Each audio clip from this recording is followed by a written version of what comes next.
कर आठवण जरा तू माझी लग्नाच्या आधी पोरी, खरंच नको होऊ तू आता नाराज, कर आठवण जरा तू पोरी.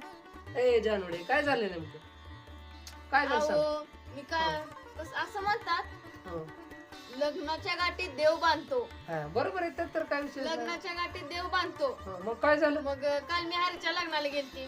ते हरीच्या लग्नाला गेलती होय? हा, बरं मग बरं. हरीच्या मित्राचं पण लग्न होतं. हा, म्हणजे दोन मित्रांचं लग्न एकाच एकाच मंडपात होतं मंडपात किंवा होतं. कार्यालयात होतं असं तुला म्हणाल. काय होतं कार्यालय? नाही का की हं, हरीच्या मित्राचं आडनाव होतं काळे हं. आणि त्यांच्या तिकडच्या मालकिनीचं आडनाव होतं धंदे. अरे देवा, मग काय झालं? मग काय झालं, काळे धंदे झाले. काय झालं, मग तिथं असं लिहिलेलं असेल हा, काळे धंदे परिवारातर्फे आपले सहर्ष स्वागत करीत आहे. अवघड आहे बाबा. तुमच्या आम्हाला पण गुंडाळू नका म्हणजे झाले. झालं. मग कसं करायचं मित्रांनो?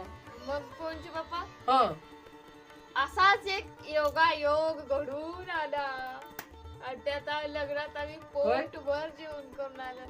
पण एक गोष्ट मात्र आहे, हा, ते काळे असू नाही तर धंदे असू नाही तर चांगले असू नाही तर नासके असू, हा, पण हा, दिसायला काळा असू नाही तर दिसायला गोरा असू, हा. पण समजून घेण्याला महत्व. That is good. एक नंबर अर्पिता. नीच दाखवायचा नाही, म्हणजे कमीपणा कधी कुणाचा करायचा नाही. कारण जसं आपण तसं ती असते ती.